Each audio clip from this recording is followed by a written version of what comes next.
All right. My name is Aiden Watts, and this is my project on the Great Barrier Reef for geography. Now, I chose the Great Barrier Reef as my research project because the world's ocean has always interested me, the amount of life and the fact that the Great Barrier Reef, it being so large, is also a system of life itself, was always an interest of mine. The Great Barrier Reef covers a large area of Australia's coast in the northeast section, and it's a major feature of the Earth's ocean, being the largest coral reef. It's affected by climate impacts, human activity, and I wanted to research why that is and what is actually being affected. Is the coral going to live through this? Is the coral there now? Is it still alive? That's what I wanted to research. Corals are living organisms and they're known as polyps that connect to the reef on the bottom of the ocean. Hard corals extract calcium from the ocean and create hard bone-like armor around the polyps, and they are very colorful. They're colorful from the food they eat, the algae, and it absorbs into the coral. The Great Barrier Reef has over 400 types of coral life, and it spreads over 1,300 miles around Australia's northeastern coast. Corals expel their color when met with rising temperatures, and since this color is made out of algae and the algae feeds the coral and keeps it alive, the coral is put into a life support state and it becomes bone white. If the coral stays in this bone white like section for a long time, it will die, but the bone white can be reversed back to its colorful state if the ocean temperatures revert back to normal. This system is called bleaching. Whenever the ocean temperatures rise, the coral goes bone white and it dies. That's bleaching. Problems facing the Great Barrier Reef.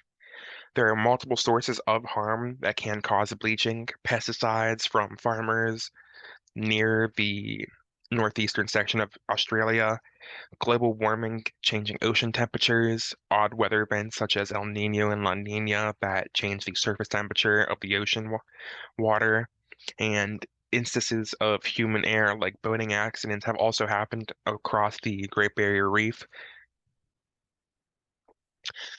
Bleaching events can occur with increased water temperatures of just 1 degree Celsius.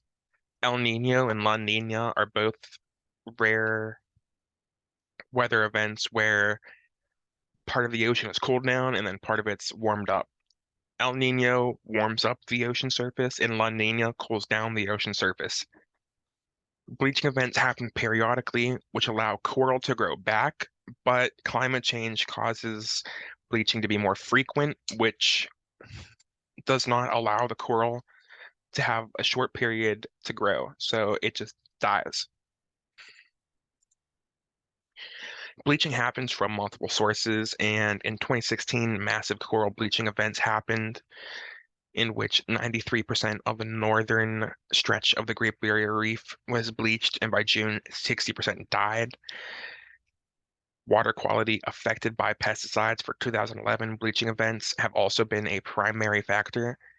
Local water quality and local climate variability have been the primary for 2011 bleaching. 2016 bleaching, the primary was greenhouse gases, and the 1998 ENSO, El Nino events were the primary event of the bleaching. El Nino has been supporting in the risk of bleaching both in 2011, 2016, and the primary in 1998. Pesticides from natural drainage areas are also a huge issue. There are multiple catchment areas and rivers that flow from farm areas and into the ocean where the Great Barrier Reef is located. 30,000 kilograms a year of pesticides from farmlands flow into the Great Barrier Reef, and all rivers that flow into the Great Barrier Reef, which contain drainage from farms and urban areas, showed extensive pesticide contamination above water quality guidelines. This map right here shows where the catchments are and where it leads. What's been affected so far? Many corals have lost against bleaching.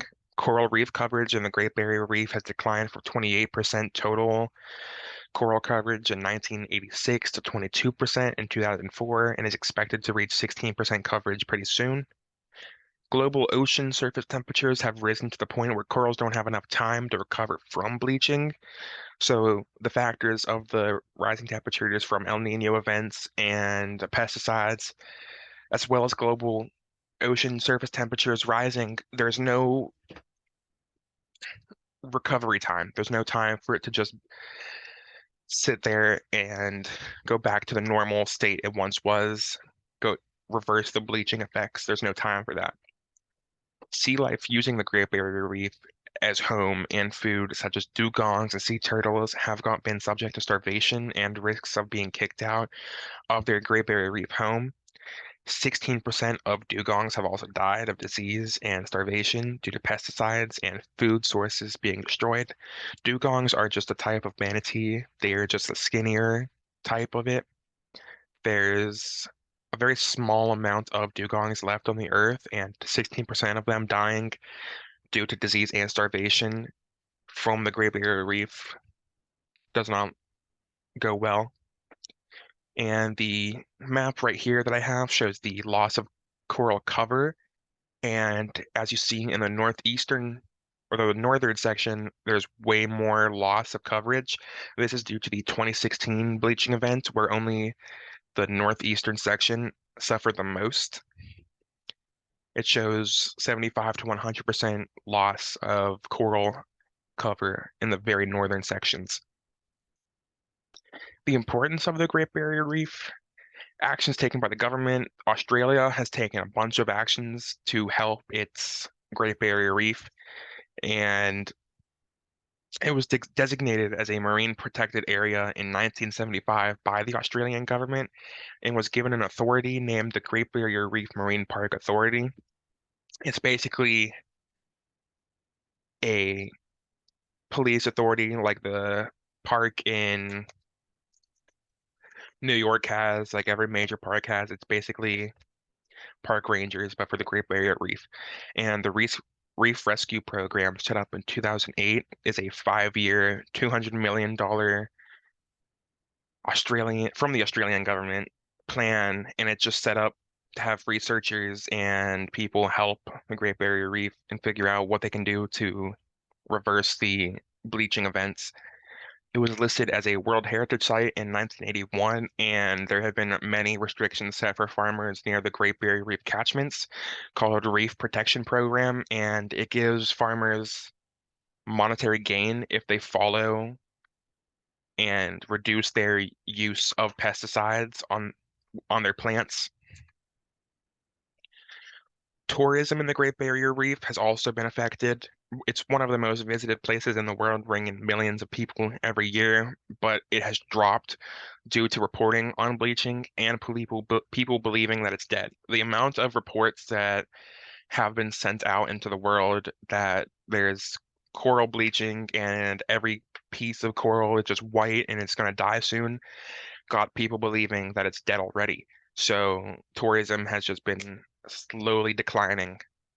It's a huge part of Australia's economy, especially in the northeastern section of Australia, and it's been valued at 50 billion by the World Heritage Site. Now, my concluding statements, I'm just going to do a repeat. One of the largest pieces of underwater ecosystem deserves constant protection from both Australian governments and international authorities.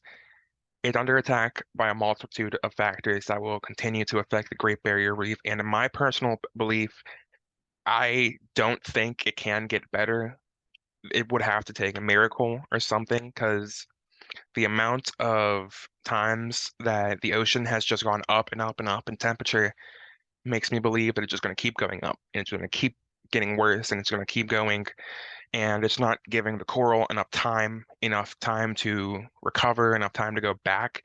And I believe that it's going to face destruction, not anytime soon, because there is still people fighting for it, but I believe it will happen.